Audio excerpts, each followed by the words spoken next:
ዛሬ ሀገራችን ኢትዮጵያ በደም እየጨቀየች ያለች ብዙ ንጹሃን ደማቸው ደመከልብ የሆነው በተለይ ኦርቶዶክሳውያን ወገኖቻችን ትናንትም ከትናንት ወዲያም በሶሻል ሚዲያው ላይ እንዳየን እንደሰማን የሚገደሉት አብያተ ክርስቲያናት የሚቃጠሉት በዚህ ምክንያት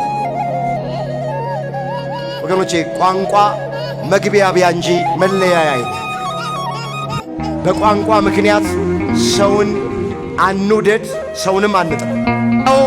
በሃይማኖታችን ምክንያት አይናችን በሚያየው ጆሮአችን በሚሰማው በወገኖቻችን ላይ ክርስቲያኖች ላይ በሚደርሰው ግፍ መከራ በምንሰማ ጊዜ እያዘንን ነው፣ አንገታችንን እየደፋን ነው። ወገኖቼ ሐዘናችን ይለያያል እንጂ ሁላችንም ሐዘንተኞች ነን።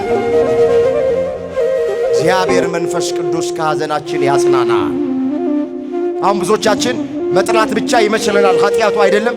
በቋንቋ ምክንያት የምንወድም ከሆነ ጤነኞች አይደለም።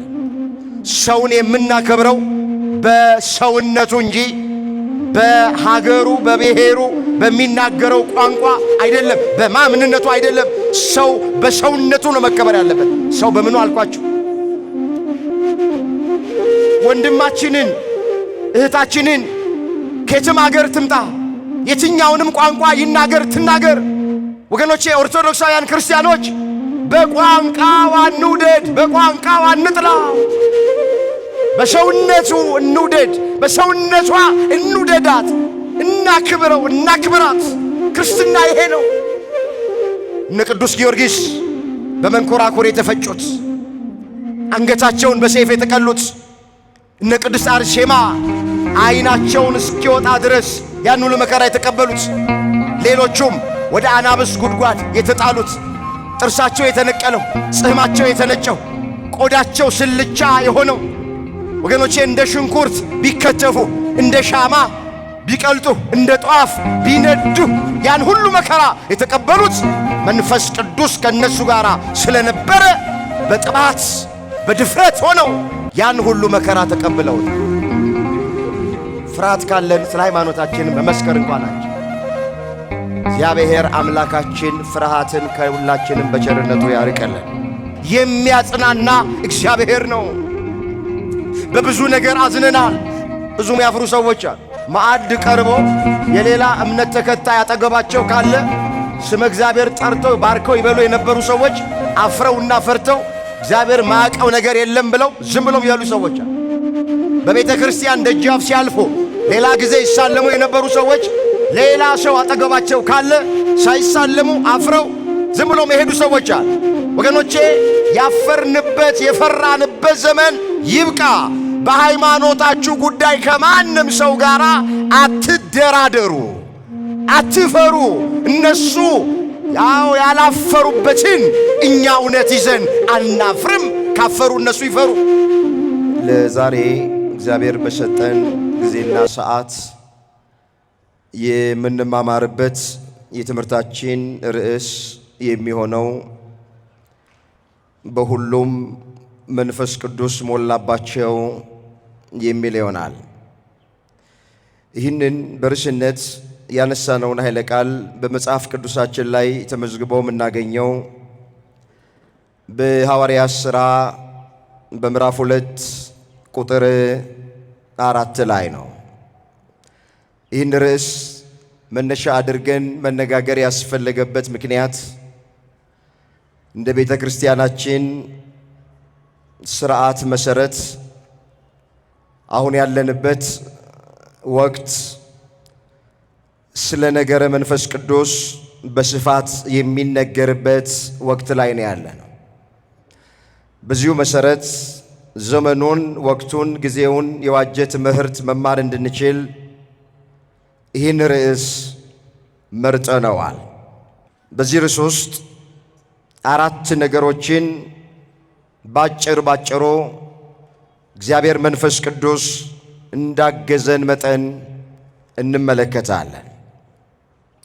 በመጀመሪያ መንፈስ ቅዱስ ማን ነው የሚለውን እናያለን።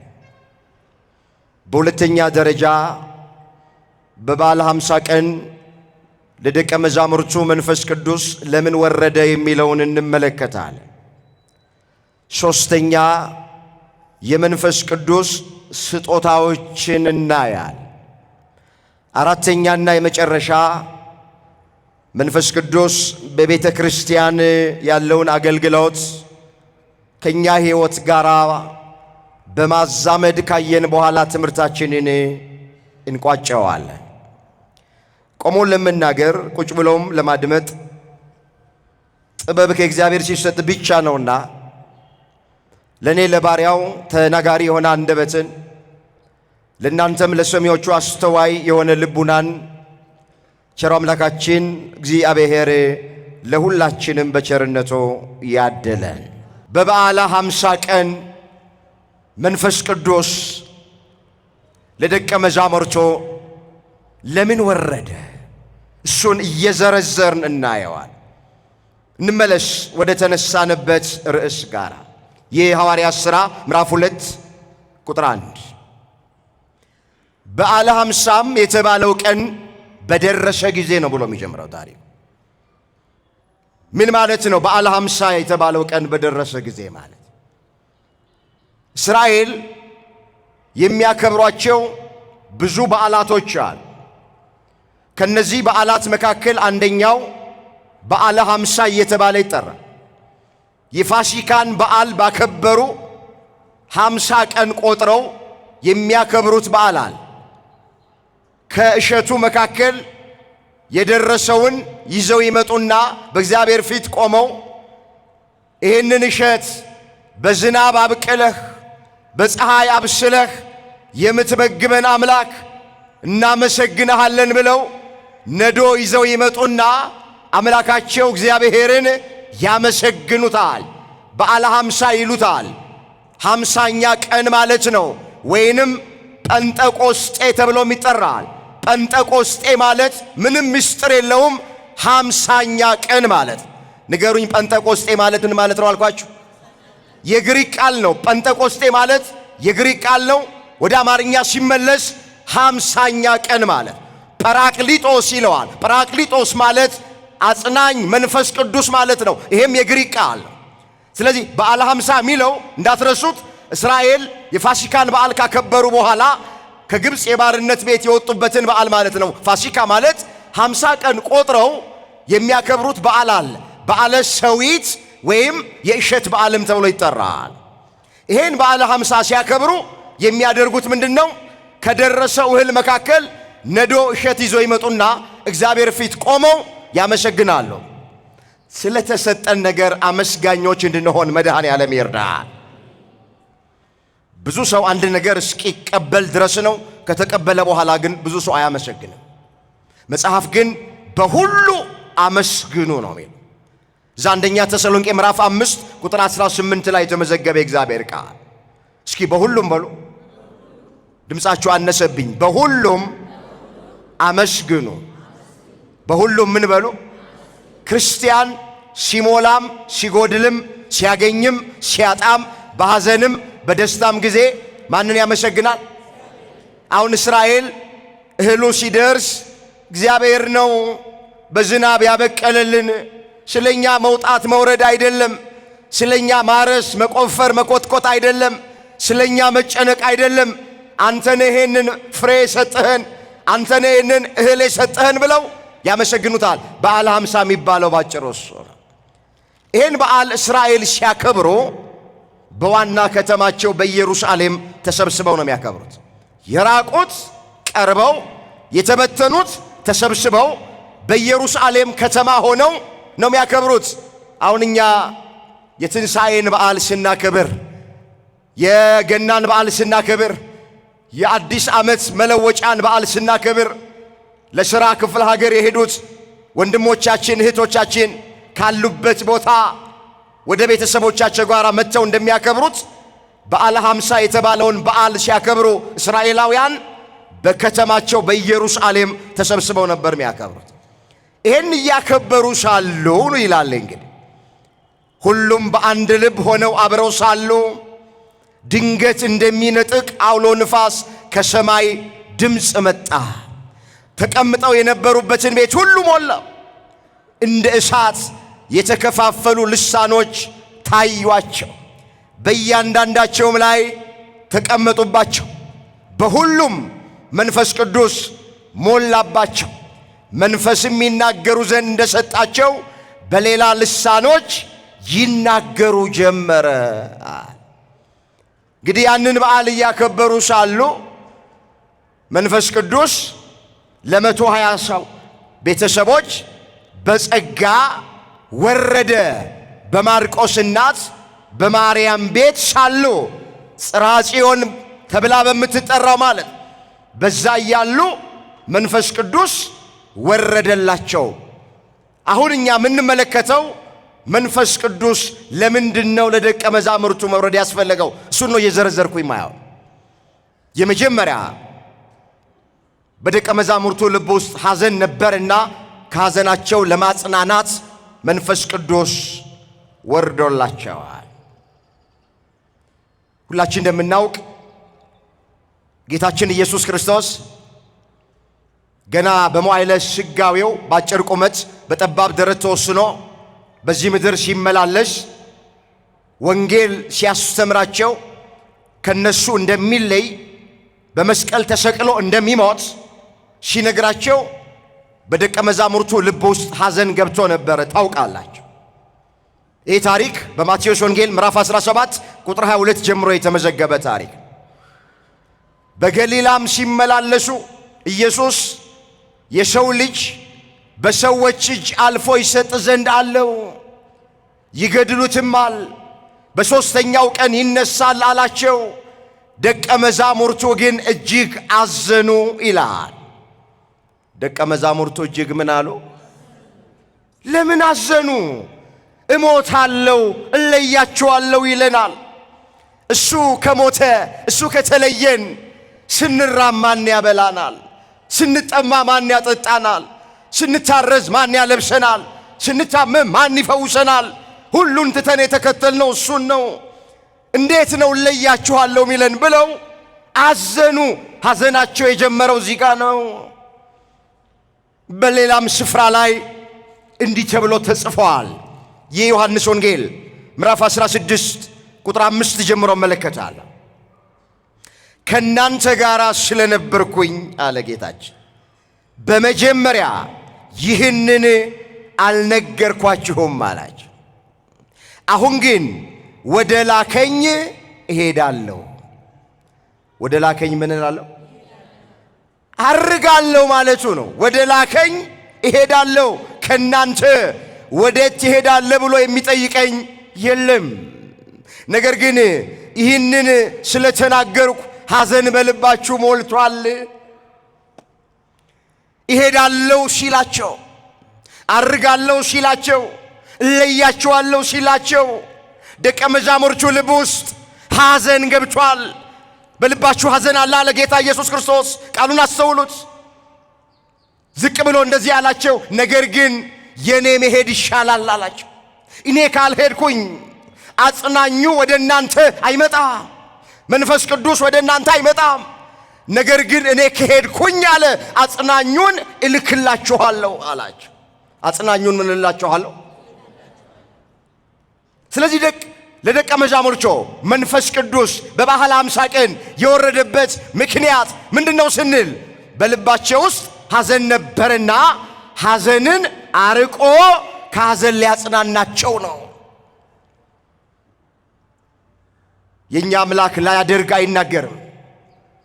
ከተናገረ ቃሉ በምድር ላይ አይወድቅም። ሐሰት ለባህሪው አይስማማውም። አምላካችን እውነተኛ አምላክ ነው። መንፈስ ቅዱስን እልካለሁ፣ አጽናኙን እልካለሁ፣ ኃይል እስክትለብሱ በኢየሩሳሌም ከተማ ቆዩ ብሏቸው ነበረ። ባረገ በ10ኛው ቀን ከሙታን ተለይተው በተነሳ በ50ኛው ቀን ለ120 ቤተሰብ ጸጋ መንፈስ ቅዱስን ላከ። መንፈስ ቅዱስን ከተቀበሉ በኋላ ደቀ መዛሙርቱ ከሐዘናቸው ተጽናኑ፣ እንባቸው ታበሰ፣ አፋቸው በሳቅ ከንፈራቸው በእልልታ ተሞላ። ታሪካቸው ተቀየረ፣ ነገራቸው ተገለበጠ። ክብር ምስጋና ለአምላካችን ለእግዚአብሔር ይሁን። ደቀ መዛሙርቱ እንዳዘኑ አልቀሩም። ለጥቂት ጊዜ ብቻ ነው ያዘኑት። አጽናኙ እስኪመጣ አጽናኙን እስኪቀበሉ ድረስ መንፈስ ቅዱስ እስኪወርድላቸው ድረስ ጥቂት ጊዜ ነው ያዘኑት። መንፈስ ቅዱስን በበዓለ ሃምሳ ቀን ከተቀበሉ በኋላ ሐዘናቸው ለደስታ ተለወጠ። ከሐዘናቸው ተጽናኑ። የደቀ መዛሙርቱን ሐዘን ወደ ደስታ የለወጠ እግዚአብሔር መንፈስ ቅዱስ እኔና እናንተም ሐዘንተኞች ነንና ከሐዘናችን ያጽናናን። አሜን በሉላችሁ። ያለ መንፈስ ቅዱስ መጽናናት አይቻልም። ያለማ ስሙን ጥሩት። ያለማ መጽናናት ያለማ መቼስ ቤቱ ሐዘን ያልገባ ሰው የለም። እዚህ ውስጥ እናቱን ያጣ ይኖራል፣ አባቱን ያጣ ይኖራል፣ ወንድሙና እህቱን ያጣ ይኖራል። ከዚህ ብንርቅ የሚወደውን ጓደኛው ያጣ ይኖራል። ስለዚህ ሐዘናችን መጠኑ ይለያያል እንጂ ሁላችንም ሐዘንተኞች ነን። እውነት ሐሰት? እውነት። ስለዚህ የሚያጽናናው መንፈስ ቅዱስ ነው። በቤታችን ውስጥ ሐዘን ላይ በነበርን ጊዜ ሊያጽናኑ የሚመጡ አንዳንድ ወንድሞች እናቶች ቢጨንቃቸው ካርታ በመጫወት የድሮ ተረት በመተረት ምናምን ለማጽናናት ይሞክራሉ። ሰው በካርታ መጽናናት አይችልም።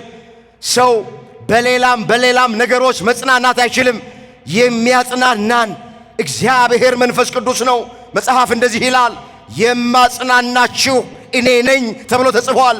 ኢሳይያስ 51 ቁጥር 12 ላይ የተመዘገበ የእግዚአብሔር ቃል የሚያጽናና እግዚአብሔር ነው። በብዙ ነገር አዝነናል።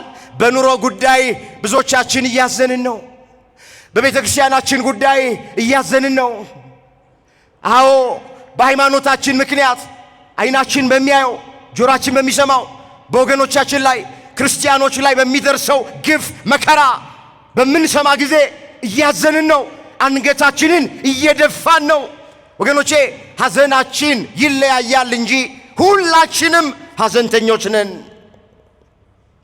እግዚአብሔር መንፈስ ቅዱስ ከሐዘናችን ያጽናናል። መጽሐፍ እናት ልጆቿ እንደምታጽናና እንዲሁ እኔ አጽናናችኋለሁ፣ በኢየሩሳሌም ውስጥም አጽናናችኋለሁ ተብሎ ተጽፏል። ትንቢተ ኢሳይያስ ምዕራፍ 66 ቁጥር 13 ላይ የተመዘገበ የእግዚአብሔር ቃል። እስኪ ቃሉን አብረን እንበለው። የእግዚአብሔርን ቃል የሚናገር አንደበት ይባረካል።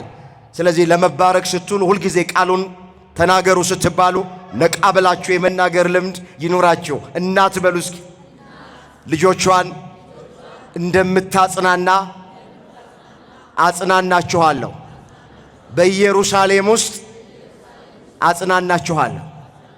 በምን ውስጥ ወገኖቼ? ኢየሩሳሌም ብንሄድ መጽናናት አንችል።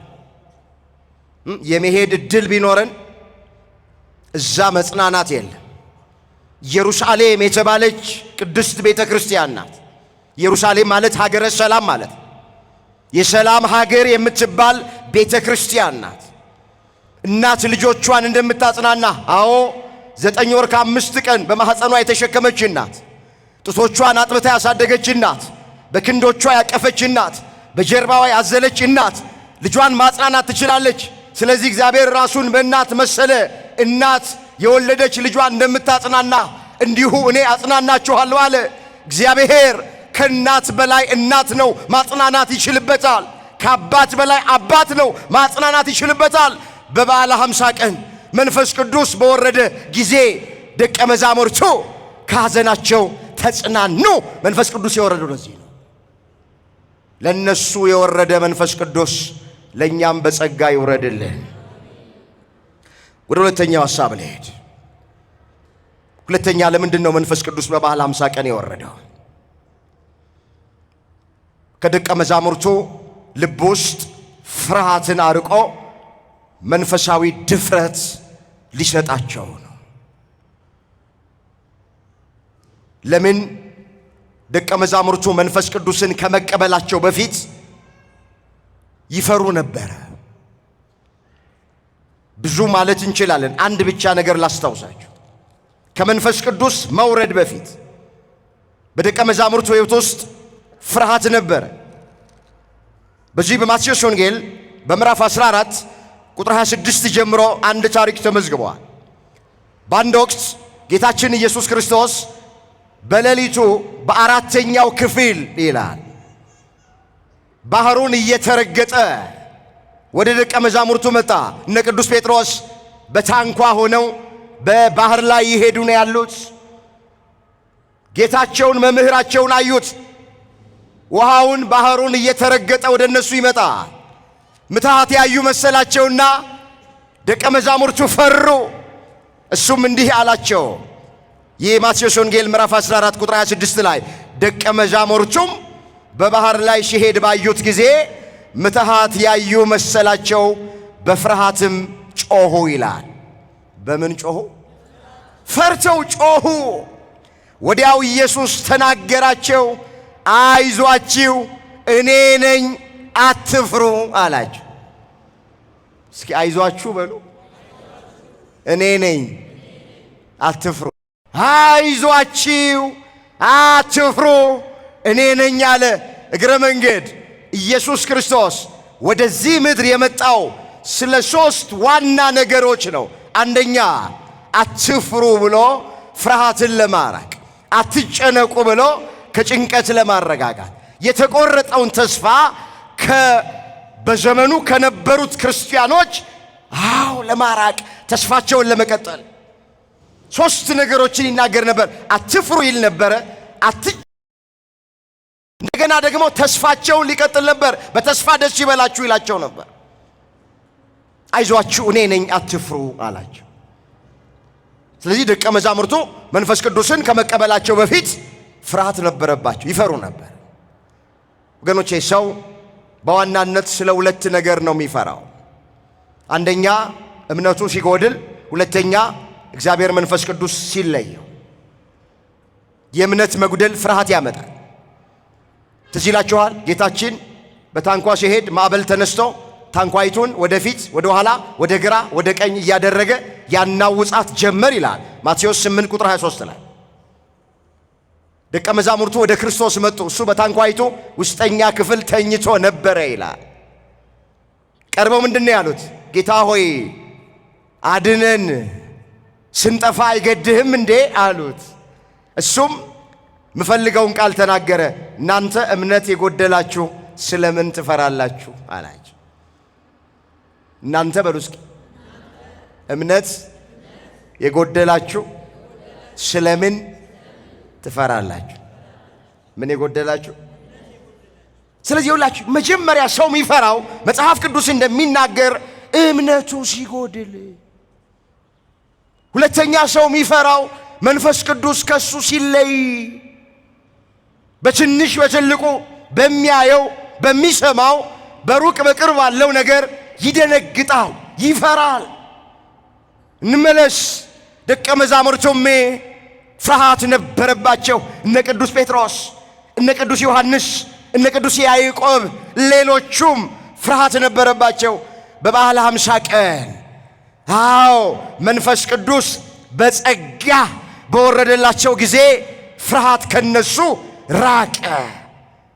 በመንፈሳዊ ድፍረት በጥባት ሆነው ወንጌል መስበክ ጀመሩ፣ ማገልገል ጀመሩ። ክርስቶስን ሰቅለው በገደሉት በጨካኞቹ በአረመኔዎቹ በአይሁድ መካከል ሳይፈሩና ሳያፍሩ ወንጌል መስበክ ጀመሩ። መቼ? መንፈስ ቅዱስን ከተቀበሉ በኋላ። ቅዱስ ጴጥሮስ በአንድ ወቅት ስለ ኢየሱስ ክርስቶስ የባህሪ አምላክነት፣ የዓለም መድኃኒትነት፣ ሞቶ ለዓለም ሕይወቱን እንደሰጠ፣ እርቃኑን ሆኖ ጸጋውን እንዳለበሰ፣ ተቸንክሮ ከችንካር እንዳላቀቀን በድፍረት በጨካኞቹ በአይሁድ መካከል ወንጌል ሰበከ። የሕይወትን ራስ ገደላችሁት፣ ወንጀል የሌለበት ነውር ነቀፋም አይገኝለትን ሰቅላችሁ ገደላችሁት ወዮላችሁ እያለ ጴጥሮስ አስረግጦ ከመጽሐፍ እየጠቀሰ ሰበከ። አይሁድ ያዙት፣ ወደ ወህኒ ያስገቡት ይላል። በጅራፍ ገረፉት። ሁለተኛ ኢየሱስ ክርስቶስ የሚለውን ስም እንዳጠራ ብለው ከገረፉት በኋላ ከእስር ቤት አወጡት። እንደወጣ መስበክ ጀመረ። አትጥራ ያሉትን ስም ደጋግሞ መጥራት ጀመረ። እንዲህም አለ፣ አይሁድ ስሙኝ፣ ከሰው ይልቅ ለእግዚአብሔር ልንታዘዝ ይገባል አለ። ከሰው ይልቅ ለማ? የሐዋርያት ሥራ ምዕራፍ 5 ቁጥር 29 ላይ የተመዘገበ እግዚአብሔር ቃል ከሰው ይልቅ ለእግዚአብሔር ልንታዘዝ ይገባል አለ። ከፍርሃት ውስጥ ወጡ። በቃ ደፋር ሆኑ። ቅዱስ ጳውሎስ እንደተናገረ ከክርስቶስ ፍቅር የሚለየኝ ማን ነው አለ። መከራ ነው፣ ሰይፍ ነው፣ ስደት ነው፣ ራቁትነት ነው። ቀኑን ሙሉ ስላንተ እንገደላለን፣ እንደሚታረዱ በጎች ተቆጠርን አለ። ሮሜ 8 ቁጥር 35 ላይ የተመዘገበ እግዚአብሔር መንፈስ ቅዱስን ከተቀበሉ በኋላ በድፍረት ወንጌልን መስበክ ጀመሩ። ፍርሃት ከነሱ ራቀ። እግዚአብሔር መንፈስ ቅዱስ ከሁላችንም ልብ ውስጥ ፍርሃትን ያርቀልን። አሜን በሉ። ዛሬ በብዙ ነገር እንፈራለን። ማይፈራ ሰው የለም። በብዙ ነገር ነው የምንፈራ። አባቶቻችን ምን ይላል? ፈሪ አይጸድቅም ገለባም አይበቅልም ይላል።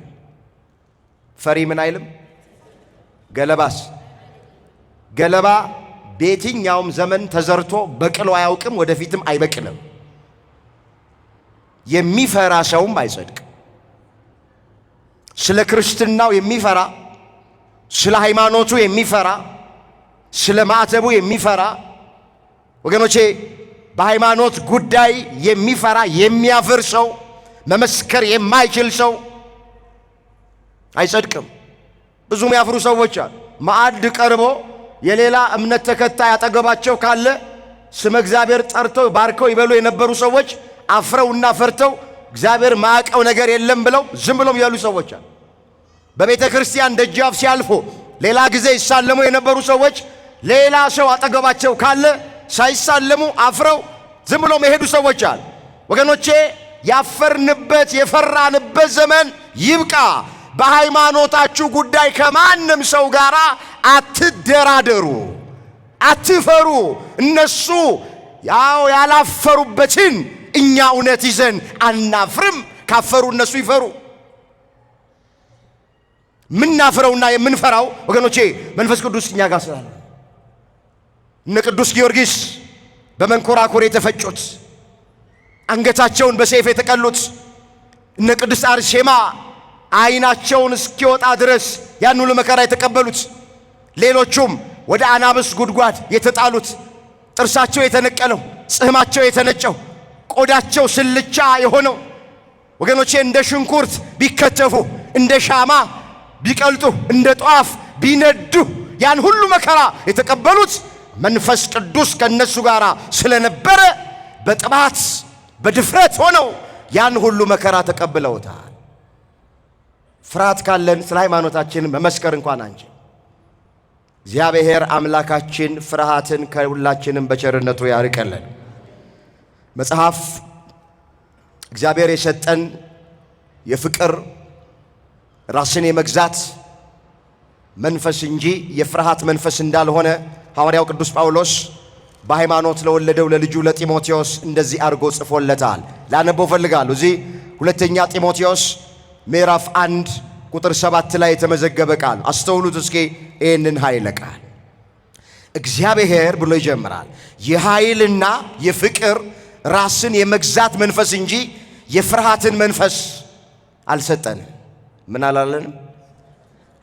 እግዚአብሔር የሰጠን መንፈስ በመጀመሪያ የኃይል ነው፣ ሁለተኛ የፍቅር ነው፣ ሶስተኛ ራስን የመግዛት ነው እንጂ የፍርሃት መንፈስ እግዚአብሔር ለማንም አልሰጠም። ፍርሃት ሰይጣን በልባችን ውስጥ የሚጨምረው መንፈስ ነው። እግዚአብሔር ይህን ፍርሃት ከሁላችን ያርቀልን። አስቀድሞ ነቢዩ ሐጌ መንፈሴ በመካከላችሁ ያድራልና አትፍሩ ተብሎ ተጽፏል። ትንቢተ ሐጌ ምዕራፍ 2 ቁጥር 5 ላይ እስኪ ቃሉን አብረን እንበለው። መንፈሴ በሉ እስኪ በመካከላችሁ ይኖራልና አትፍሩ። ምን አትበሉ? እግዚአብሔር ፍርሃታችንን በቸርነቱ ያርቅልን። ወደ ሶስተኛው እንሂድ። ሶስተኛ መንፈስ ቅዱስ ለምን ለደቀ መዛሙርቱ ወረደ ብለን ስንል ታምራት የሚያደርጉበትን ኃይልና ጥበብ ሊሰጣቸው። ደቀ መዛሙርቱ እውራንን ቢያበሩ፣ ለምጻምን ቢያነጹ፣ ሽባን ቢረቱ፣ ጎባጣን ቢያቀኑ፣ ድውያንን ቢፈውሱ፣ ድንቃ ድንቅ ተአምራትን ቢያደርጉ ይህንን ኃይልና ጥበብ የሰጣቸው እግዚአብሔር መንፈስ ቅዱስ።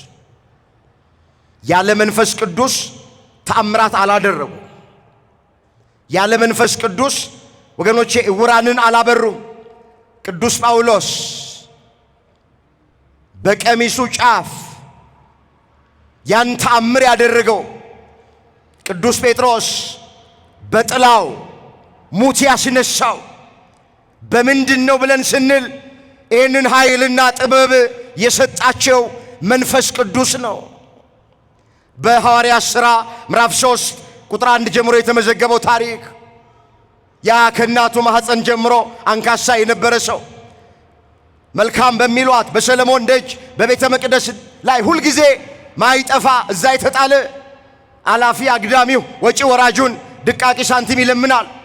አንድ ቀን ቅዱስ ጴጥሮስ ከዮሐንስ ጋር ለጸሎት ወደ መቅደስ ሲገባ ደጃፉ ላይ ከእናቱ ማኅፀን ጀምሮ አንካሳ የሆነውን ሰው አገኘው። ይሄም ሰው ብርና ወርቅ እንዲሰጡት ጴጥሮስና ዮሐንስን ለመነ። ጴጥሮስ እንደዚህ አለው፣ ወደኛ ተመልከት አለው። ብርና ወርቅ የለንም አለው፣ ነገር ግን ያለንን እንሰጥሃለን። በናዝሬቱ በኢየሱስ ክርስቶስ ስም ተነስና ተመላለስ አለው። ስሙን ጠራበት። ወዲያው ወገቡ ቀና፣ ቁርጭምጭሚቱ ጸና፣ ተነስቶ ዘለለ፣ ተፈወሰ ይላል። ክብር ምስጋና ለአምላካችን ለእግዚአብሔር ይሁን። ቅዱስ ጴጥሮስ ይህንን ከእናቱ ማኅፀን ጀምሮ አንካሳ የነበረውን ሰው የፈወሰው በእግዚአብሔር መንፈስ ቅዱስ ነው። ኃይሉን የሰጠው፣ ጥበቡን የሰጠው፣ ሀብተ ፈውስን የሰጠው መንፈስ ቅዱስ ነው። ዛሬም በዘመናችን በቤተ ክርስቲያናችን ውስጥ እግዚአብሔር ጸጋውን ያበዛላቸው፣ ሀብተ ፈውስ የሰጣቸው፣ ጸበል አጥብቀው በመስቀል አሻሽተው እምነቱን ቀብተው እፍ ብለው የሚፈውሱ ብዙ አባቶቻችን አሉ። እውነተኞች አሉ፣ በዚያው ልክ ደግሞ ሐሰተኞችም አሉ። መጽሐፍ መንፈስን ሁሉ አትመኑ፣ መናፍስት ከእግዚአብሔር ሆነው እንደሆነ መርምሩ ይላል። አንደኛ ዮሐንስ መልእክት ምዕራፍ 4 ቁጥር 1 ላይ የተመዘገበ ቃል። እስኪ መንፈስን ሁሉ በሉ አትመኑ፣ መናፍስት ከእግዚአብሔር ሆነው እንደሆነ መርምሩ። መንፈስን ሁሉ አትመኑ ይላል። ዛሬ እፈውሳለሁ፣ አድናለሁ፣ ልጅ እሰጣለሁ፣ ጤናን እመልሳለሁ፣ ንግድን እባርካለሁ ምናምን የሚል ሁሉ እውነተኛ አይደለም። ስንት ጫወታ አለ። በሰው ሕይወት የሚቀልዱ አሉ። ስንቱ እጁ ታስሮ ቤቱ የቀረ አለ። ስንቱ እግሩ ታስሮ ቤቱ የቀረ አለ። ስንቱ ጤናቶ ቤቱ የቀረ አለ። ስንቱ የአጋንንት መጫወቻ አድርገውታል መሰላችሁ። ሁሉ እውነተኛ መሰላችሁ። አጠምቃለሁ የሚል፣ ጸበል ረጫለሁ የሚል፣ እጸልያለሁ የሚል፣ እደግማለሁ የሚል፣ ልድገምላችሁ እያለ እኮ የሚደግምብን ስንት አለ። ፊት ማይቶ ፊት ላይ ግንባር ላይ አልተጻፈም። ይሄ ቀሚስ መርካቶ ይሸጣል፣ መስቀሉ መርካቶ ይሸጣል፣ ጥምጥሙ መርካቶ ይሸጣል፣ ሁሉ ነገር መርካቶ ይሸጣል። እውነተኛና እውነተኛ ያልሆኑትን አባቶቻችሁንም ለዩ። እንደ ጠፍ ከብት የተነዳንበት ዘመን ይብቃ። ሃይማኖት የሚያሰድቡ፣ እውነተኛ አባቶችን የሚያስነቅፉ፣ ቤተ ክርስቲያናችንን የሚያሰድቡ ስንቶች ያሉ መሰላችሁ። ደቀ መዛሙርቱ ግን በእውነተኛው መንፈስ፣ በጽድቅ መንፈስ፣ በመንፈስ ቅዱስ ኃይል፣ በመንፈስ ቅዱስ ጥበብ ድንቃ ድንቅ ታምራቶች አደረጉ። ዛሬም ይህንን ጥበብ እግዚአብሔር ይሰጣል፣ አያልቅበትም። ሰጥቶስ ለአባቶቻችን ይህንን ደቀ መዛሙርቱ የነበራቸውን ሀብተ ፈውስ በቸርነቱ ያደለልን። ስንት በአጋንንት የታሰራል፣ ጸበል ለጸበር የሚዞር መዳን ያቃት፣ ትዳሩ የተበላሸበት፣ ስራው የተበላሸበት፣ ጤናውን ያጣ ስንት አለ መሰላችሁ። በአጋንንት አሰራር ማለት ቤት ይቁጠረው። አንገቱን ደፍቶ አዝኖ በገዛ አባቶቹ፣ አንዳንዶቹ በዚህ ምክንያት ይቅርብኝ ብለው እውነተኞቹን የሚያርቁ ሰዎች አሉ። በሐሰተኞቹ እውነተኞቹ እየተጠሉ ነው ያሉት። ሁሉን ገልጦ ማየት ያስፈልጋል። እንመለስ እንዳይሰፋ መንፈስ ቅዱስ የወረደላቸው ለደቀ መዛሙርቱ ኃይል፣ ጥበብ፣ የመፈወስ ታምራት የማድረግ ኃይል፣ ጥበብ ሊሆናቸው ነው። አራተኛውን እንመልከት። ለምን መንፈስ ቅዱስ ለደቀ መዛሙርቱ ወረደ? አዲስ ቋንቋ ሊገልጥላቸው ወይም አዲስ ልሳን ሊሰጣቸው።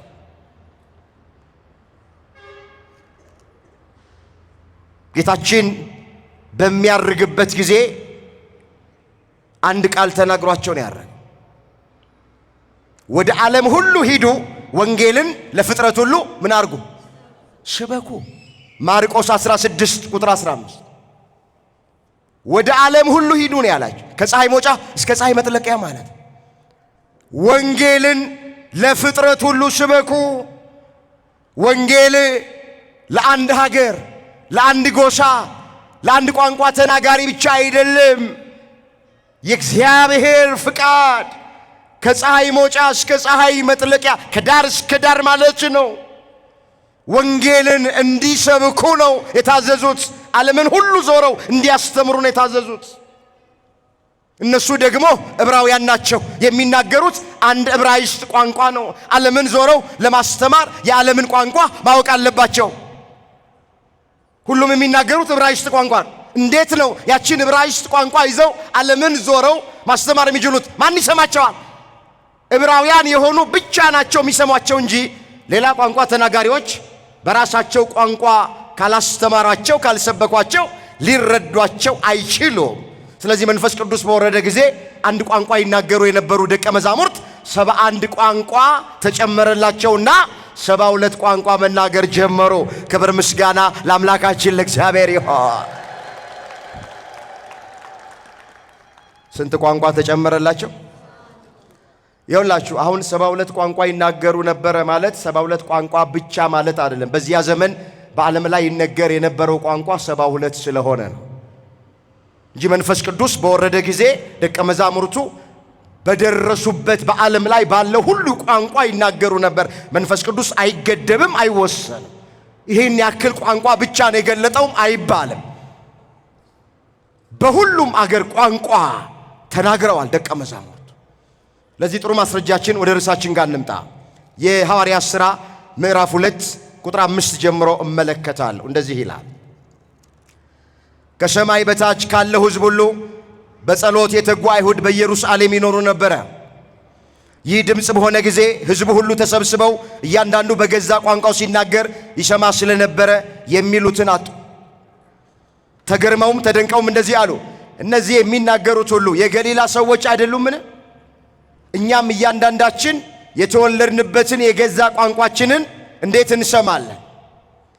የጳርቴና የሜድ የኤላማጤ ሰዎች በሁለት ወንዝ መካከል በይሁዳ፣ በቆጶዶቅያ፣ በጳንጦስ፣ በእስያ፣ በፍርጊያ፣ በጵንፍልያ፣ በግብፅ፣ በቀሬና በኩል ባሉት በሊቢያ ወረዳዎች የምንኖር በሮሜም የምንቀመጥ አይሁድም ወደ ይሁዲነት የገባን የቀርጤስና የአረብ ሰዎች የእግዚአብሔርን ታላቅ ሥራ በልሳኖቻችን ሲናገሩ እንሰማቸዋለና። በምኖቻችን? ልሳን ማለት ምን ማለት ነው? ቋንቋ። ይኸውላችሁ ልሳን ምንም ምስጢር የለውም። ልሳን ማለት ቋንቋ ማለት። ልሳን ማለት ምን ማለት ነው አልኳችሁ? ቋንቋ ግን ከእናት ከአባታችን ያላገኘ ነው፣ በልምምድ ያላገኘ ነው፣ ያልተወለድንበት፣ አፋችንን ያልፈታንበት እግዚአብሔር ለአገልግሎት የሚሰጠን አዲስ ቋንቋ በመጽሐፍ ቅዱስ ልሳን እየተባለ ይጠራል። ደግመዋል። አፋችንን ያልፈታንበት ነው፣ በልምምድ ያላገኘነው ነው፣ በትምህርት ያላገኘነው ነው፣ እግዚአብሔር ለአገልግሎት ዝም ብሎ የሚሰጠን ቋንቋ እሱ ልሳን ተብሎ ይጠራል። ግን ይሄ ልሳን ትርጉም አለው። ምን አለው? ትርጉም አለው። ባለቤት አለው። ምን አለው? ባለቤት አለ እንጂ ዝም ብሎ አሁን በጎረቤታችን ውስጥ ያሉ ወንድሞች እናቶች፣ አንዳንድ ምስኪኖች እንደሚናገሩት ቃላት እየደጋገሙ የሚናገሩት እሱ ልሳን አይባል። እሱ ያጋንንት ቋንቋ ነው። ትርጉም የለውም ወገኖቼ፣ ባለቤትም የለውም። እሱ አይደለም ልሳን ማለት። አንዳንድ ሰዎች የሚቀልዱ ሰዎች አሉ፣ እንመጣበታለን። እንደዚህ ይላል፣ በገዛ ልሳኖቻችን የእግዚአብሔርን ድንቅ ሥራ የእግዚአብሔርን ታምራት እንዴት ይናገራሉ? እነሱ ዕብራውያን ናቸው፣ የሚናገሩት ዕብራይስጥ ነው። የእኛን ቋንቋ የእኛን ልሳን እንዴት ሊናገሩ ቻሉ አሉና ያንን በዓል የሚያከብሩት አይሁድ ተደነቁ ይላል፣ ተገረሙ ይላል። አንዳንዶቹም እንደዚህ ያሉ፣ አይ የወይን ጠጅ ጠጥተው ሰክረው ነው አሏቸው። ምን ብለው ነው? ሰክረው ነው። በአዲስ ቋንቋ የሚናገሩት ጉሽ ወይን ጠጅ ጠጥተው ሰክረው ነው አሏቸው። መቼስ የሰከረ ሰው እንኳን አዲስ ቋንቋ ሊናገር ይቅርና የሚያቃትንም ቋንቋ አሳክቶና አስተካክሎ መናገር ይችላል ይችላል እንዴ? የሰከረ እንዴት አድርገው ነው አዲስ ቋንቋ ከየት ይመጣለታል? ግን አይሁድ ጠማሞች ስለሆኑ የእግዚአብሔርን ድንቅ ሥራ የመንፈስ ቅዱስን ሥራ መመስከር አቅቷቸው ምን አሉ? ደቀ መዛሙርቱ ሰክረው ነው፣ የወይን ጠጅ ጠጥተው ነው በአዲስ ቋንቋ የሚናገሩት፣ በልሳን የሚናገሩት ብለው አፌዙባቸው። ጴጥሮስ ብድግ አለና እንደዚህ አለ፣ አይሁድ አላቸው፣ ለእናንተ እንደመሰላችሁ ደቀ መዛሙርቱ ሰክረው አይደለም፣ ገና ከጠዋቱ እኮ 3 ሰዓት ነው አላቸው። ከጠዋቱ ስንት ሰዓት ነው? ይኸውላችሁ እግረ መንገድ መንፈስ ቅዱስ የወረደው ጠዋት 3 ሰዓት ላይ። ስንት ሰዓት ላይ? 3 ሰዓት። ሁሉም ሰው እያየው በንፋስ አምሳል በእሳት አምሳል ድምፅ እያሰማ ነው 3 ሰዓት ላይ ለ120 ቤተሰብ መንፈስ ቅዱስ በጸጋ የወረደላቸው። ገና ከጠዋቱ 3 ሰዓት ነው አለ። ምን ማለቱ ነው እንዴ? በ3 ሰዓት ሰው ቢሰክር 3 ሰዓት ላይ አይሰክርም። መቼ ካላበደ መቼ ነው የሚሰክረው? ሰዓቷን ታውቃታላችሁ መቼ። ይሄን ነው እኮ ጴጥሮስ ያለ የእግዚአብሔር ቃል እኮ ነው። አይሁድ አላችሁ ለእናንተ እንደመሰላችሁ ደቀ መዛሙርቱ ሰክረው አይደለም፣ ገና እኮ ከጠዋቱ 3 ሰዓት ነው። ስለዚህ በ3 ሰዓት ማንም ሰው መጠጥ ሊጠጣ ወደ መጠጥ ቤት አይሄድም፣ ያደረበት ከሆነ ምናልባት እንጂ ሲመሽ ነው ቀማምሶ ሁሉም ወደ ቤቱ የሚገባው። 3 ሰዓት ነው አለና ምን አላቸው? ነገር ግን መጽሐፍን አታነቡም እንዴ? አትመረምሩም እንዴ? በነቢዩ በኢዩኤል የተጻፈው ይፈጸም ዘንድ ነው። ሥጋ በለበሰው ሁሉ በመጨረሻ ከመንፈሴ አፈሳለሁ የሚል ቃል አለ፣ እሱ ተፈጽሞ ነው አለ። ከትንቢተ ኢዩኤል ምዕራፍ 2 ቁጥር 28 ላይ ስቦ አመጣና ተናገረ ጴጥሮስ። እዛ ኢዩኤል 2:28 ላይ ምን ይላል? በመጨረሻው ቀን ሥጋ በለበሰ ሁሉ ላይ ከመንፈሴ አፈሳለሁ የሚል ቃል አለ። እሱ ተፈጽሞ ነው። ከመንፈስ ቅዱስ የተነሳ ነው በአዳዲስ ቋንቋ የሚናገሩት እንጂ ሰክረው አይደለም ብሎ አላቸው ይላል። ስለዚህ መንፈስ ቅዱስ በበዓለ ሃምሳ ቀን የወረደበት 4ኛው ምክንያት አዲስ ቋንቋ ለደቀ መዛሙርቱ ሊሰጣቸው ነው። ሰጥቷቸዋል። በደረሱበት አገር ሁሉ አዲስ ልሳን እየተሰጣቸው ሰብከዋል። እግረ መንገድ ቋንቋ ወገኖቼ መለያያ አይደል። ቋንቋኛ ምንገፋፋበትም አይደል። በቋንቋ ሰውን የምንወድበትም በቋንቋ ምክንያት ሰው የምንጠላበትም አይደል። ቋንቋ ለሐዋርያት የተሰጣቸው ለአገልግሎት፣ በቋንቋ ምክንያት እንዳንለያይ እግዚአብሔር ሁላችንን የሚጠብቀን። ዛሬ ሀገራችን ኢትዮጵያ በደም እየጨቀየች ያለችው ብዙ ንጹሃን ደማቸው ደመከልብ የሆነው በተለይ ኦርቶዶክሳውያን ወገኖቻችን ትናንትም ከትናንት ወዲያም በሶሻል ሚዲያው ላይ እንዳየን እንደሰማን የሚገደሉት አብያተ ክርስቲያናት የሚቃጠሉት በዚህ ምክንያት። ወገኖቼ ቋንቋ መግቢያቢያ እንጂ መለያያ አይደል።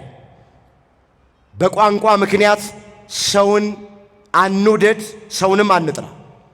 አሁን ብዙዎቻችን መጥላት ብቻ ይመስለናል ኃጢአቱ አይደለም። በቋንቋ ምክንያት የምንወድም ከሆነ ጤነኞች አይደለም። ሰውን የምናከብረው በሰውነቱ እንጂ በሀገሩ በብሔሩ በሚናገረው ቋንቋ አይደለም፣ በማንነቱ አይደለም። ሰው በሰውነቱ ነው መከበር ያለበት። ሰው በምኑ አልኳችሁ? ወንድማችንን እህታችንን ከየትም ሀገር ትምጣ የትኛውንም ቋንቋ ይናገር ትናገር፣ ወገኖቼ ኦርቶዶክሳውያን ክርስቲያኖች በቋንቋዋ እንውደድ፣ በቋንቋዋ እንጥላው። በሰውነቱ እንውደድ፣ በሰውነቷ እንውደዳት፣ እናክብረው፣ እናክብራት። ክርስትና ይሄ ነው። መንፈስ ቅዱስ የወረደበት በበዓለ ሃምሳ ቀን አዲስ ቋንቋ ለአገልግሎት ሊሰጣቸው ነው። ሰጣቸው። በተሰጣቸው ቋንቋ ዓለምን ዞረው አሳመኑበት። ለሰው መዳን ምክንያት ሆኑበት። ሰውን ከአምልኮተ ጣዖት ወደ አምልኮተ እግዚአብሔር አመጡበት። ከገቢረ ኃጢአት ወደ ገቢረ ጽድቅ መለሱበት። ሰውን አዳኑበት በቋንቋ።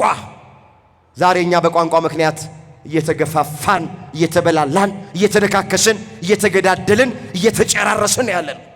እግዚአብሔር ይሄንን መድኃኒት የሌለውን በሽታ ከአገራችን ላይ ያንሳለን። ሁሉም የመንፈስ ቅዱስ ስጦታ ነው። የማስጦታ ነው? የመንፈስ ቅዱስ ስጦታ። መንፈስ ቅዱስ ካልሰጠን ስለተማርን ብቻ ወገኖቼ ማገልገል አንችልም። ጸጋውን እግዚአብሔር መንፈስ ቅዱስ መስጠት አለበት። አንድ መጽሐፍ ምን ይላል? ልጁ ማስተማር ይፈልጋል፣ መስበክ።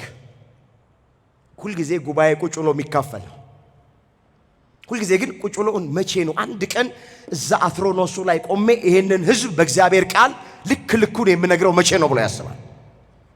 ያለ ጸጋው ማለት እና ጓደኛው ሰባኪ ነው። አንድ ቀን ጓደኛው ጋር ሄደና ምን አለው? እባክህ መስበክ እፈልጋለሁና ከመጽሐፍ ቅዱስ ላይ ርዕስ ስጠኛል። ምን ስጠኝ? ርዕስ። እነሆ በቶሎ እመጣለሁ ብለህ ስበክ አለው። እዛ ራዕየ ዮሐንስ ላይ ካለው አነሳና በዚህ ርዕስ ስበክ ብሎ ሰጠው። ያችን በቃሉ ያዘ። 2-3 ጥቅሶችን አጠናናና አውደ ምሕረት ላይ ወጣ ለማስተማር። ምዕመናን አለ ወደ ቀኝ ዞር። ዛሬ የምንማርበት የትምህርታችን ርዕስ እነሆ በቶሎ እመጣለሁ የሚል ነው አላቸው። ወደ ግራም ዞረና ዛሬ የምንማርበት የትምህርታችን ርዕስ እነሆ በቶሎ እመጣለሁ የሚል ነው አላቸው። እቺ እንደተናገረ የማይኩ ገመድ ጠለፈውና ከፍ ካለ ቦታ ላይ ወደ ታች ወደቀ። ሲወድቅ አትሮኖሱ ስር የተቀመጡ በእድሜ ገፉ አንድ እናት አሉ። እሳቸው ላይ ነው ወደቀባቸው። ይቅርታ እናቴ ገመዱ ጠልፎኝ ነው አላቸው። እኚህ እናት ምን አሉት ለመምህሩ? አንተማ ቶሎ እመጣለሁ ብለህ ነግረኸኝ ነበር፣ ሳልዘጋጅ መጣህብኝ እንጂ። ምን ሳልል? ሰው ሳይሰጠው ሲያገለግል፣ ያለ ስጦታው ያለ ጸጋው ሲያገለግል ከሚያቀርበው የሚያርቀው ይበልጥ፣ ከሚያድነው የሚገ በዚህ በነሐሴ በእመቤታችን ሱባኤ በፍልሰታው ላይ አንድ ትልቅ ሰው ድምፁ አያምርም እና ከፍ አድርጎ ድምፁን ግን ይሄ ንኢ ማርያም የሚለውን ያዜመዋል። በጣም እየጮኸ ከሌሎች አባቶች በጣም እየጮኸ ያውካል። እና አጠገቡ አንድ የቆሙ ሊቅ አሉ። ድምፃቸው እሳቸው ያምራል፣ ግን አይጮህም፣ ዝም ብለው ነው የሚሰሙት። እና ተው ቢሉት እምቢ አለ፣ ይጮሃል። ንኢ ማርያም እያለ ይጮሃል። ሰሙና ምን አሉኝ አባት፣ እንኳን ማርያም ልትመጣ እኔም መሄዴ ነው አሉት።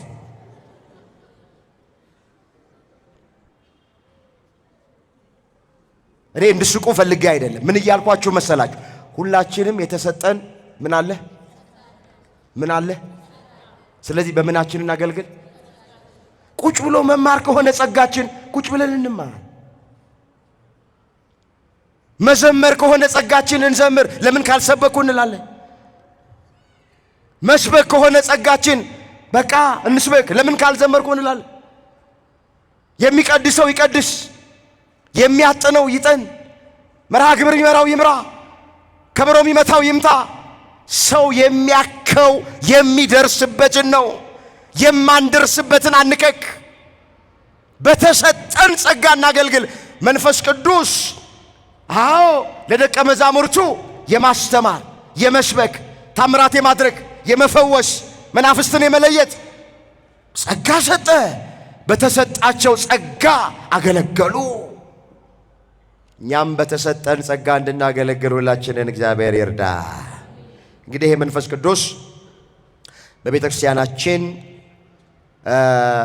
ስራዎች ሁሉ የሚሰሩት ምስጢራት የሚፈጸሙት በመንፈስ ቅዱስ ነው። ቅዳሴ ቢቀደስ ህብስቱ ተለውጦ ሥጋ መለኮት፣ ወይኑ ተለውጦ ደመ መለኮት ቢሆን ሌሎቹም አገልግሎቶች፣ ስርዓተ አምልኮቶች የሚፈጸሙት በሙሉ በመንፈስ ቅዱስ መሪነት ነው። ያለ መንፈስ ቅዱስ ቤተ ክርስቲያን ውስጥ ምንም የሚደረግ ነገር የለም። ቅዱስ ዮሐንስ አፈወርቅ መንፈስ ቅዱስ የወረደበትን ቀን ምንድነው ያለው? የቤተ ክርስቲያን የልደቷ ቀን ነው አለ። የምኗ ቀን ነው አለ? የልደቷ ቀን። በበዓለ ሃምሳ ቀን መንፈስ ቅዱስ ባይወርድ ለደቀ መዛሙርቱ ክርስትናችን፣ ሃይማኖታችን ቀጭጫና ኮስምና ትቀር ነበረ ብሎ ነው የተናገረው ይሄ ሊቅ።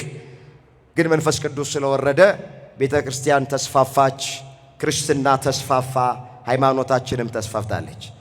ለደቀ መዛሙርቱ የወረደ ጸጋ መንፈስ ቅዱስ ለሁላችንም ይወረድልን። አንዳንድ ወንድሞቻችንና እህቶቻችን ራሳቸውን በገመድ እያንጠለጠሉ የሚገሉት ይሄ መንፈስ ከነሱ ሲርቅ፣ እርኩስ መንፈስ ሲቀርባቸው። ሰው መርዝ እየጋተ ራሱን የሚያጠፋው፣ ከፎቅ ላይ እየወረወረ ራሱን የሚያጠፋው ለምን ይመስላችኋል? ቅዱስ መንፈስ ከሱ ሲለይ እኮ። ስለዚህ ጠዋትም ማታም ለጸሎት እግዚአብሔር ፊት ስንቆም አቤቱ ንጹሕ ልብን ፍጠርልኝ፣ የቀናው መንፈስ በውስጤ አድስ፣ ቅዱስ መንፈስህን ከኔ አትውሰድብኝ እንበለው። እግዚአብሔር ቅዱስ መንፈሱን ከኛ ከወሰደ ብዙ ገንዘብ ሊኖረን ይችላል። ዘመነኛ መኪና ልናሽከረክር እንችላለን። በተዘራረበ ፎቅ ውስጥ ልንኖር እንችላለን። ግን ደስተኛ መሆን አንችልም። ሰላም አይኖረንም። እንጨነቃለን፣ እንተክዛለን፣ እንታወካለን። መቼ? እግዚአብሔር መንፈሱን ከኛ ከወሰደው። መንፈስ ቅዱስ ከተለየን ምንም ነገር ሊኖረን ይችላል፣ ግን ደስታ የሚባል አይኖረንም። ስለዚህ ጸሎታችን እንደ ዳዊት ቅዱስ መንፈስን ከኔ ላይ አትውሰድብኝ እያልን እንድንጸልይ መድኃኔዓለም ሁላችንን ይርዳል። በሁሉም በሉ እስኪ መንፈስ ቅዱስ ሞላባቸው። ለደቀ መዛሙርቱ የወረደው መንፈስ ቅዱስ ለእኛም ይውረድልን። ያስተማረን፣ የመከረን፣ የገሰጸን የአባቶቻችን አምላክ እግዚአብሔር ስሙ ለዘላለም የተመሰገነ ይሆን። ድንግል ማርያም ጣዕሟን ባንደበታችን ፍቅሯን በልባችን ትሳልብን። እግዚአብሔር ጉባኤያችንን ያስፋልን። በተማርነው ትምህርት 30፣ 60፣ 100 ያማረ ፍሬ አፍርተን መንግሥቱን እንድንወርስ ስሙን እንድንቀድስ እግዚአብሔር ለሁላችንም ይፍቀድልን። የሁላችንን መጨረሻ እግዚአብሔር ያሳምር።